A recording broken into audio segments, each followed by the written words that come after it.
Le suivi de la campagne agricole Grand A se poursuit par le solde à l'élevage et la pêche. Le ministre Youbaba, à la tête d'une très forte délégation, s'est rendu dans la région de Kita, située à près de 180 km de Bamako. De par ce jeudi très tôt le matin, la délégation a posé ses valises dans la ville de Kita à 9h30 précise. À l'accueil, les autorités administratives, en premier chef le gouverneur de la région. Comme il est de coutume, le ministre et sa délégation ont effectué une série de salutations auprès des notabilités de la localité. Suite à ces différents passages, le ministre a visité une usine de fabrication d'aliments bétail, des fermes d'embauche et de production de volailles ainsi qu'une pharmacie vétérinaire.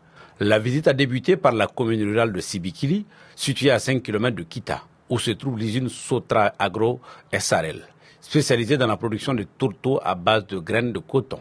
Sa capacité de production journalière s'élève à 80 tonnes par jour, soit 2000 tonnes moins.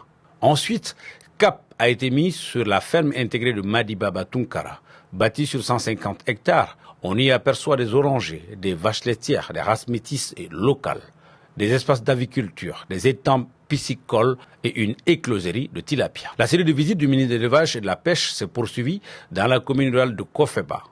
La ferme 3 poules s'étend sur une superficie de 8 hectares. Elle se compose de 3000 sujets dont près de 2000 pondeuses. Le promoteur Sambiri Keïta confie avoir démarré avec 3 poules, d'où cette appellation de la ferme. C'est en 2018 que je suis venu ici. Je suis venu avec 3 poules. Donc c'est à travers de ça que j'ai nommé la ferme des 3 poules. Par jour, j'ai de 55 à 50 alvéoles par jour. Pour terminer, le ministre Youbaba et sa délégation se sont rendus à la pharmacie vétérinaire Ciprovette. Elle évolue dans l'importation et la distribution des produits vétérinaires. Sur les lieux, le ministre a été briefé sur les différentes missions de la pharmacie. La direction de la Ciprovette a décidé de créer une succursale pour venir au secours des agriculteurs et des éleveurs. Après 24 ans d'exercice, vraiment on est satisfait de notre travail qui a été effectué parce qu'au départ c'était très difficile. Mais aujourd'hui, vraiment l'élevage a prospéré dans la région de Kita. Ces différentes visites ont été couronnées par une conférence de cadre élargie aux acteurs du sous-secteur de l'élevage et de la pêche. Les responsables des services techniques et régionaux ont exposé au ministre le bilan de la campagne agricole harmonisée et consolidée de 2023. Aussi, les difficultés et doléances ont été évoquées. Comme vous l'avez indiqué, nous avons effectivement visité chez Tunkara.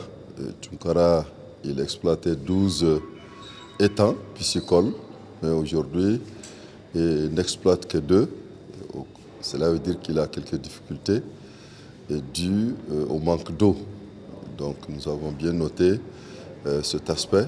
Nous avons effectivement visité aussi la ferme de M. Keïta, qui a commencé en 2018 avec 3 poules. Aujourd'hui, il a 3000 sujets de volailles chez lui. Nous le félicitons. Et effectivement aussi, il a quelques difficultés par rapport à l'eau et aux infrastructures idoines. En plus, nous avons visité une usine qui produit 85 tonnes par jour. Et donc, il est à féliciter, il est à encourager. Vous vous souvenez qu'il y a quelques mois, nous avons eu l'honneur de visiter le siège à Bamako. Ça, c'est une succursale de Ciprovette qui fait de l'importation des produits vétérinaires et la distribution à travers le pays. C'est le lieu aussi de le remercier et le féliciter pour la participation active à la mise en œuvre de la politique de santé animale dans notre pays et la santé publique vétérinaire. Le clou, c'était la conférence des cadres où effectivement les directeurs régionaux ont présenté le bilan devant le gouverneur et devant toute l'assistance. Mais il y a quelques difficultés par rapport au personnel, par rapport à l'encadrement, mais aussi des difficultés par rapport à certains résultats qui n'ont pas été atteints. C'est un message très fort concernant la rage où le taux d'exécution est de 15%. Et donc nous invitons les populations à ramener, les vaccins existent, et à ramener les animaux pour la vaccination. C'est le lieu aussi de dire que les fêtières qui sont là ont quelques difficultés par rapport à l'aliment bétail. C'est l'occasion pour dire que le président de la transition, son Excellence Assimi Goïta, a effectivement autorisé les 10% qui ont été faits l'année dernière, les mêmes 10%, les mettre en œuvre cette année. Et donc, le processus est en cours. Ils ont effectivement félicité le gouvernement pour les résultats atteints l'année dernière, mais vous savez, le besoin est immense. Il faut faire avec les moyens de bord. Et donc, nous les avons rassurés que l'aliment bétail sera là pour la session 2023, au plus tard en février 2024.